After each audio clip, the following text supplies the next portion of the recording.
Shalom, selamat pagi Bapak dan Ibu, saudara dan saudari kekasih Tuhan. Sungguh berkat yang luar biasa bahwa kita kembali dapat berjumpa dan datang ke hadirat Allah pagi hari ini di penghujung tahun 2023 melalui Renungan Harian Toraya edisi Jumat 29 Desember 2023. Kita percaya bahwa Tuhan sungguh teramat baik memelihara kita sepanjang perjalanan tahun 2023 dan Tuhan jualai yang memberikan kita kesempatan untuk dapat duduk diam sejenak mendengarkan kebenaran firman-Nya. Pembacaan hari ini terambil dari Injil Matius pasal 12 ayat 46 sampai 50. Dan saya akan membaca menggunakan Alkitab TB2. Marilah kita buka hati kita untuk memohon Roh Kudus Tuhan bekerja. Kita satukan hati dalam doa. Bapa di sorga, Bapa yang kami panggil di dalam nama Tuhan Yesus Kristus. Saat hari baru ini dimulai, kami bersyukur dan berterima kasih atas perlindungan-Mu sepanjang malam. Kami bersyukur untuk hari baru yang membawa kesegaran dan semangat baru ke dalam hidup kami. Kami datang di hadapan-Mu saat ini, kami akan membaca dan mendengarkan firman Tuhan. Ajarilah kami bahasa firman-Mu, dan bimbinglah kami untuk selalu hidup sesuai kehendak-Mu. Dalam nama Tuhan Yesus, kami berdoa. Amin. Matius 12 ayat 46 sampai 50. Lembaga Alkitab Indonesia memberi judul Yesus dan sanak saudaranya. Ketika Yesus masih berbicara dengan orang banyak itu, ibunya dan saudara-saudaranya berdiri di luar dan ingin berbicara dengan dia. Seseorang berkata kepadanya, "Lihatlah, ibumu dan saudara-saudaramu ada di luar dan ingin berbicara dengan engkau." Jawab Yesus kepada orang yang berkata kepadanya, "Siapa ibuku? Siapa saudara-saudaraku?" Lalu katanya, sambil menunjuk ke arah murid-muridnya, "Inilah ibuku dan saudara-saudaraku. Sebab siapa saja yang melakukan kehendak Bapa-Ku di surga, dialah saudaraku laki-laki, saudaraku perempuan, dan ibuku." Amin.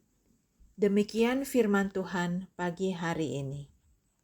Tema kita hari ini, inilah ibu dan saudara-saudaraku.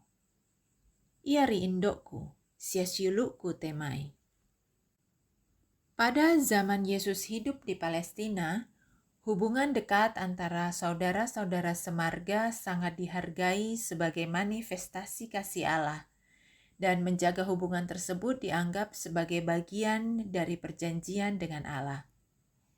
Sistem kehidupan sosial ini digunakan untuk melindungi keluarga, mempertahankan identitas, dan menjamin kepemilikan tanah milik keluarga. Ketika sanak saudara Yesus mencarinya, Yesus menegaskan bahwa siapapun yang melakukan kehendak Bapanya, dialah saudara dan ibunya. Prioritas hidup adalah melakukan kehendak Tuhan dan hidup dalam persekutuan dengan saudara seiman. Sebagai anak-anak Tuhan, kita harus mengutamakan kehendak Tuhan dan hidup dalam persekutuan dengan sesama. Melayani sesama adalah tugas setiap anak-anak Tuhan dan syarat menjadi keluarga Allah. Kita harus menjaga agar kepentingan pribadi tidak mengalahkan kehendak Tuhan. Solider pada sesama mesti dalam semangat takut akan Tuhan.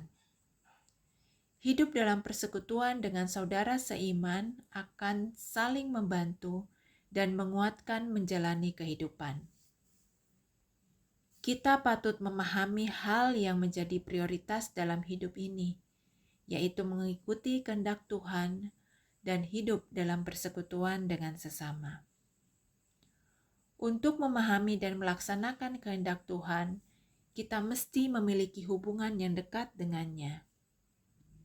Yesus yang adalah Tuhan dan Juru Selamat telah meneladankan kepada kita bahwa kehendak Bapa lebih utama daripada keinginan sendiri. Mengutamakan firman Tuhan akan membantu kita memahami dan melakukan kehendak Tuhan dan memerdekakan kita.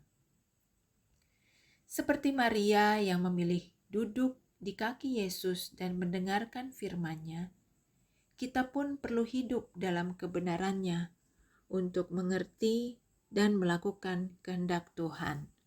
Amin. Mari berdoa. Tuhan Allah Bapa kami, terima kasih atas segala berkat yang sudah Engkau limpahkan, sehingga kami bisa memiliki kesempatan untuk mendengar firman-Mu.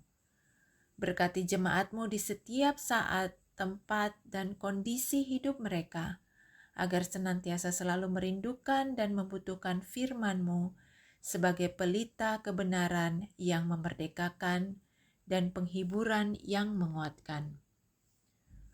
Pagi ini kami akan memulai aktivitas kami.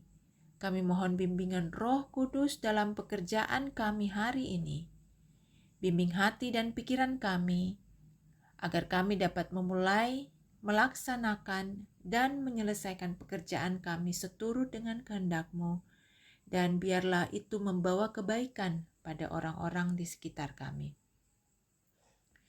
Dengan penuh kerendahan hati, kami juga mendoakan saudara-saudara kami yang saat ini sedang sakit.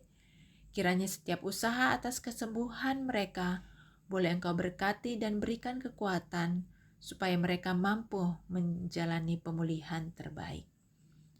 Saudara-saudara kami yang bersuka cita karena pertambahan usia, pertambahan berkat Tuhan dalam pekerjaan, keluarga, dan pendidikan, Tuhan berkati dan genapi sukacita mereka dengan senantiasa bersyukur.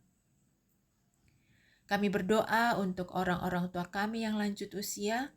Kami mohon Engkau memberkati mereka dengan kesehatan dan hati yang senantiasa penuh sukacita.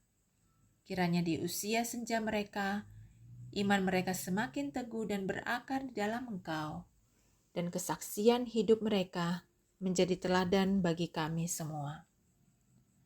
Dalam suasana sukacita Natal dan menyambut penghujung tahun 2023 ini ya Bapa, kiranya menjadi momen untuk kami terus dan selalu mengingat akan besar dan luasnya cinta kasih Tuhan yang boleh terus kami rasakan.